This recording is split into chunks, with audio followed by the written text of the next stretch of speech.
Well, ladies and gentlemen, 127-minute budget speech by Nirmala Sitharaman. The broad direction of the budget is clear. This is a budget that is looking at the basics, which is looking at Gaon, Kisan, but it's also looking at private investment and how to boost that. There is something for every woman, from Ujjwala scheme to water in her taps, Har Ghar Jal. That's the new slogan. But on the other hand, there is also something in terms of reducing corporate rates to companies which have a turnover up to 400 crores, down from 30 to 25%. And it also has something for startups. Clearly, this is Narendra Modi 2.0 budget presented by Nirmala Sitharaman, and it looks at the infrastructure sector, it looks at pushing up investments, it looks at pushing up FDI, it's looking at exports, and it's looking at jobs, jobs, jobs. The MSME sector and the infusion of money and interest subvention even for women in Mudra loans clearly shows that more investment, more opportunities for creating jobs for women who were lagging behind, all of that has been thought through. So let's take a look at the big highlights of this budget. Modi booster budget, 70,000 crore for public bank recapitalization was the need of the hour. That's come in. 100 lakh crore for infrastructure in the next 5 years. That also was the need of the hour. 1 lakh 5,000 crore disinvestment target. Very important. We've been talking about it. RBI to regulate housing finance companies. Also 4 lakh crore RBI NPA recovery. Labor laws to be streamlined. That's the big reform. Study in India to be a top focus. New National Research Foundation coming up. New television channel for startups alone. That I don't know if that's going to help, but it is something. There is a social stock exchange, 97% all-weather connectivity that is going to be given. One nation, one grid of power supply that will be given for industry. That is very important. Zero budget farming to return, and double farm income by 2022 is a reiteration. By 2022, power and LPG to all homes. That's the new promise. Tap water for all homes by 2024. 1.25 lakh kilometers of road networks to be upgraded. Power connections and one nation, one grid that we talked about. India to be open defecation free by October 2nd, 2019. Skill 75,000 rural entrepreneurs. 1 crore loans to MSMEs in 59 minutes. More FDI in media and aviation. Those are some of the highlights. So let's get a sense from our experts in our studio this morning. And Gursharan Das, first give us the number that you're giving her. 7. 7 on 10? Why? Right. Why? Well, I think it's overall a good budget, but I find two major negatives. One is that protectionism is growing. For God's sakes, books. You're going to put a duty on books of 5%? No, that's because Chetan Bhagat is here, and this is specially for him. He's going to write, that's my and gift. we've got to read only Chetan Bhagat. We can't read Shakespeare. No. In any case, it's out. So you can read this the is Indian New edition. Indian edition you can read. And the other area I would have liked is a little more definition on the disinvestment and privatization. In other words, in the past, they've talked about strategic sales in addition to disinvestment.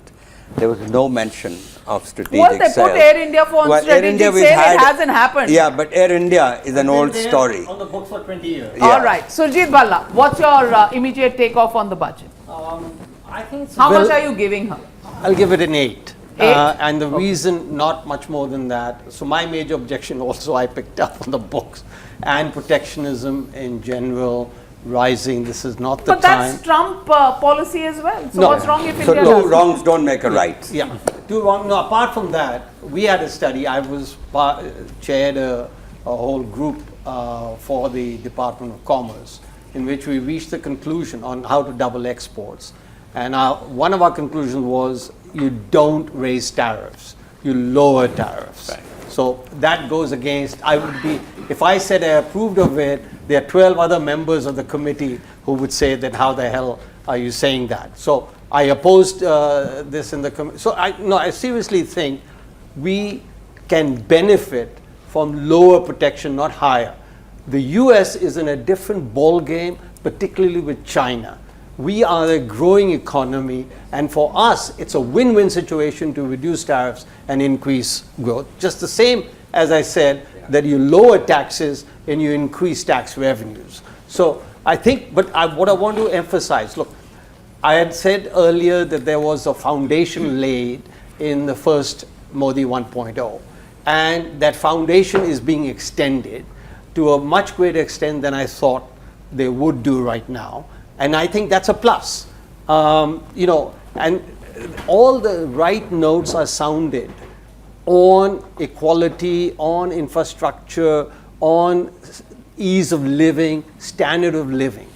Last point, on doubling farmer incomes, look, it doesn't look like it's going to happen. However, if you take into account the benefits that rural households and particularly farmer households are getting from housing, from water, from other things that they will not be paying for, in a way they are increasing their incomes, and this is a very positive thing. Well, important, positive, and Chetan Bhagat, how do you feel after the super rich Chetan Bhagat tax? I think it's a Navika tax.